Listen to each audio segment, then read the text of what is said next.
Good morning, students. Today's lesson is lesson 31. This is about 6.1 in the syllabus. You will see this part of the syllabus start with the macroeconomics.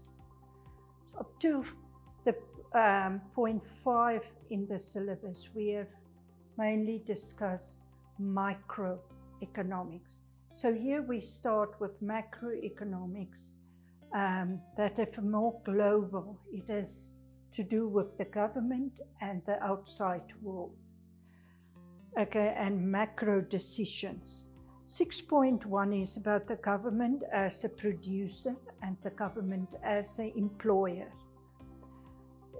Describe the government as a producer of goods and services is the first part, and describe the government as an employer.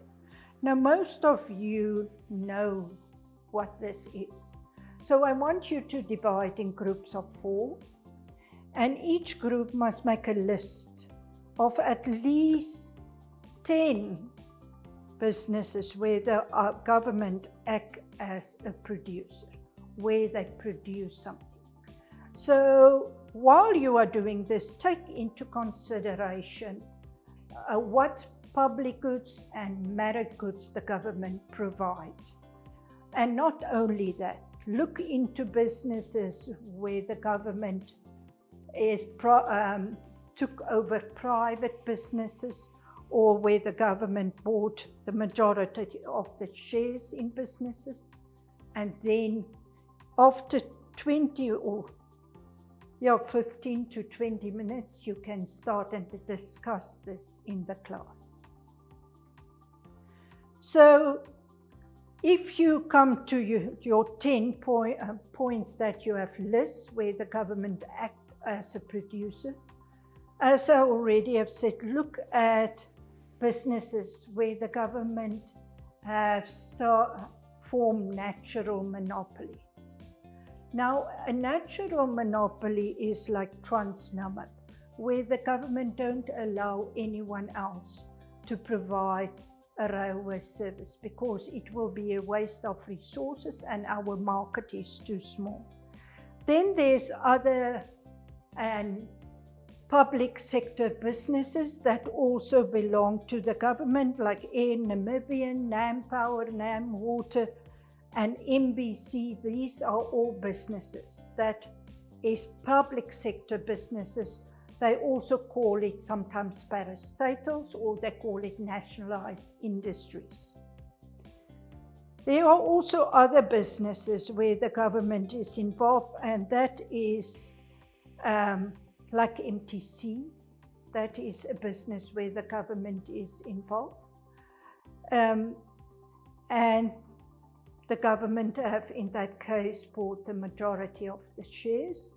And in the country club, that is also a business where the government is involved. So there are a lot of these type of businesses that you can list as businesses that the government produce a good or a service. Sometimes governments start up a business just to produce clothes, say for nurses or for the army, that they do that.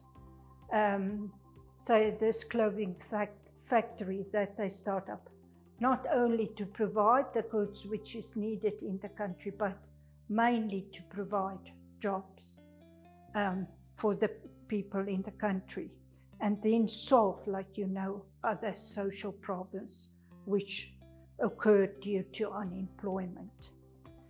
Okay, so if we have the next part that this 6.1 is about, that is about where the government acts as an employer. Here you can make a list, also divide in groups of 4 and make a list of at least 15 to 20 cases where the government acts as an employer, where they employ workers. Now here you can list all the ministries, like the Ministry of Health. You know they employ doctors and nurses and admin staff.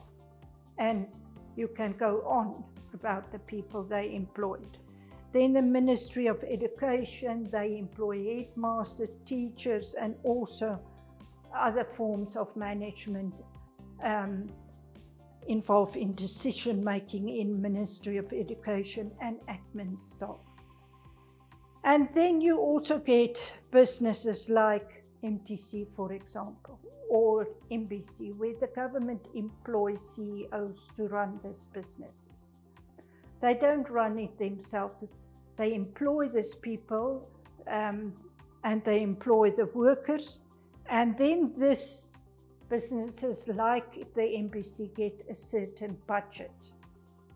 And then that budget must be managed by this CEO and the other management in this business. So it's the same for NamPower, and it's the same for NamWater and Air Namibia. So some of these businesses are better managed and make profits, and others are not. That is for the government to decide if they want to continue with these businesses or they want to employ other people to manage these businesses for them. Then they also have appoint CEOs in businesses like, say, MTC, or in this factory where I've said that produce clothes for the army or for the nurses. That person will manage with other managers these businesses, and at the end report back to the government on the profits and the aims they have achieved over the period. So you can see there is really a lot of places where the government acts as the employer. The government is also the biggest employer in Namibia. It is also important to remember that this is a huge cost that take up a huge part of the government's budget. And it is not the only responsibility of the government to employ workers. You must create your own jobs, and private businesses also employ workers. Okay, we have homework for this part. Discuss reasons why the government is involved in the production of goods and services.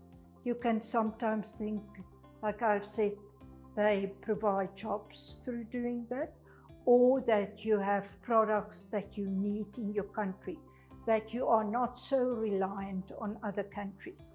So like during the COVID situation that we are in, you saw that we struggled to get certain products in the country. If we can produce these products ourselves, and then we will not be so reliant on other countries. So that can also be a reason why government decide to produce certain goods and services. So you can think of other reasons and other examples. Discuss reasons why the government decided to act as an employer. I already have said to you, it brings down the unemployment rate. It solves a lot of social problems, and it improves the standard of living of people. It equals the unequal distribution of wealth a bit. There is a lot of reasons that you can look at why the government step in and provide jobs. And encourage firms also, private firms, to employ workers by providing subsidies or grants to the private firms that employ workers and train workers.